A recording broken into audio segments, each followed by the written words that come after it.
Vous écoutez Europe 1, il est 9h30. Le journal des médias avec Thomas Joubert. Bonjour Thomas. Bonjour, à la une ce matin, un nouveau rebondissement dans le drame de Koh Lanta, une enquête sur les animateurs préférés des Français et les salaires des anges de la télé-réalité. Et on commence donc, je vous l'annonçais, par ce nouveau rebondissement dans le drame de Koh Lanta. L'autopsie pratiquée sur le corps de Gérald Babin, le candidat de 25 ans décédé, a révélé la présence d'anabolisants dans son organisme. Information du journal Le Point, ce qui signifie que Gérald Babin aurait pris des produits dopants avant de venir participer aux épreuves de Koh Lanta.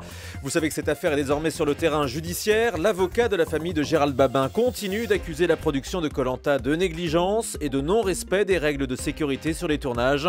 Il était votre invité hier soir, Jean-Marc, dans votre émission de télé. Faut qu'on m'explique comment il peut y avoir 100 personnes sur un site de tournage où la première infirmerie est à 1 heure. Que se passe-t-il en cas d'accident extrêmement grave? On attend 1 heure, on prend le bateau. Mais on appelle l'hélicoptère dans ce cas-là. L'hélicoptère, il se trouve où? Près de l'infirmerie qui est à 1 heure en bateau ou sur le site du tournage? Parce que d'après les explications du président d'ALP, vous avez, à partir de 13h06, prise en charge de Gérald Babin en bateau, réanimation à 15h59, évacuation en hélicoptère à 16h06. La question que nous nous posons légitimement, c'est que s'est-il passé entre 13h et 16h? De son côté, l'avocat de la société de production a précisé hier que toutes les images ont bien été transmises à la justice, contrairement à ce que pense Jérémy Assous. Selon une source proche de la production, citée dans Paris Match aujourd'hui, on entendrait peut-être une voix dire « N'intervenez pas, continuez de filmer » au moment où Gérald Babin s'écroule. L'examen de la vidéo sera donc décisif. En attendant, toute l'équipe de Koh Lanta reste sous le choc. Denis Brognard est en liaison permanente avec la famille de Gérald Babin, à qui il a rendu une visite mardi soir. Voilà, et on précise qu'il faut être très prudent, bien évidemment, sur toutes ces informations, que ce soit à la fois les résultats d'autopsie qui n'ont pas été confirmés pour l'instant de sources judiciaires, et y compris sur cette fameuse voix qui, selon Paris Match, dirait n'intervenez pas. Donc prudence, parce qu'on a déjà vu à quoi ce type d'information pouvait pousser.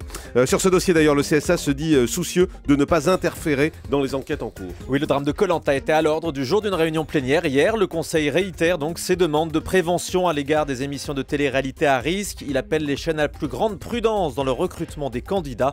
Le CSA confirme que la réflexion sur les horaires de diffusion de ces programmes va se poursuivre. Une enquête sur les animateurs préférés des Français. C'est l'enquête annuelle du magazine Stratégie citée dans le Parisien ce matin. On apprend que Yann Barthès est vu comme le plus drôle et impertinent, Frédéric Lopez le plus chaleureux, Stéphane Bern le plus sérieux, Karine Le Marchand la plus sexy. En revanche, Arthur est considéré comme l'animateur le plus antipathique et arrogant, Benjamin Castaldi le plus ennuyeux et Patrick Sébastien le plus démodé. Ça va lui faire plaisir. Les détails sont donc à découvrir dans le magazine Stratégie. Le groupe Énergie réorganise la direction de ses chaînes de télé. On a appris hier le départ de Gérald Brice-Viret qui était à la tête de Énergie 12 depuis le lancement de la chaîne. Il a réussi à hisser la chaîne au 4e rang des audiences de la TNT, mais le bilan de la Star Academy qu'il avait lancé sur sa chaîne reste en demi-teinte.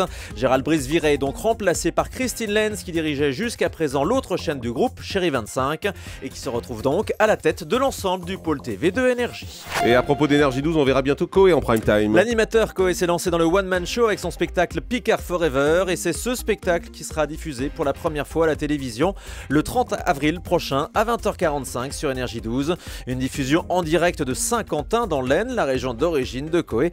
Ça promet une grosse ambiance dans la salle et dans la télé. TF1 arrête la diffusion de Person of Interest avant la fin de la saison. La série qu'on a vue hier soir va s'arrêter le 17 avril, dans 15 jours, alors qu'il restera encore 2 épisodes de cette première saison. Une bizarrerie relevée par nos confrères de Télé 2 Semaines. TF1 se garde ces 2 derniers épisodes pour plus tard. On écoute les explications d'Alain Carazé, notre spécialiste des séries. C'est toujours un peu particulier ces découpes que l'on fait en France autour des saisons, autour des diffusions. Aux États-Unis, il y a toujours une espèce de progression dramatique entre un début de saison, fin de saison, un cliffhanger de fin de saison qui généralement fait durer le suspense pour faire patienter le téléspectateur jusqu'à la rentrée. Donc c'est vrai que ça paraît toujours un peu bizarre. C'est un peu dommage, simplement, il ne s'agit pas d'épisodes qui vont être mis de côté et jamais diffusés sur les antennes de TF1. Visiblement, TF1 décide de les mettre de côté. La seule chose que l'on peut espérer, c'est que TF1 décide de lancer la saison 2 et donc la fin de la saison 1 le plus rapidement possible. C'est très bizarre en tout cas. Quelles sont les publicités préférées des Français à la télé? L'Institut Ipsos a réalisé son enquête et c'est le spot du parfum La Petite Robe Noire de la marque Guerlain qui arrive en tête des publicités préférées. En deuxième position, la pub EDF et en troisième, la pub Samsung Samsung. Selon ce palmarès, les publicités qui font rêver, notamment celles pour les produits de luxe, sont largement plébiscitées. Et puis félicitations à la gagnante de la bourse Loga Delmas 2013. Oui, la bourse Loga Delmas, c'est le concours organisé chaque année par Europe 1 pour récompenser les meilleurs étudiants issus des écoles de journalisme. Et c'est Géraldine Ruiz, 26 ans, qui a été distinguée hier. Elle obtient un contrat de 3 mois à la rédaction d'Europe 1, tout comme Marguerite Lefebvre, 24 ans. Vous entendrez leur voix dès cet été. Bienvenue donc à nos nouvelles collègues. Et puis on termine avec le chiffre du jour avant qu'elle prenne votre place. 25 000 €.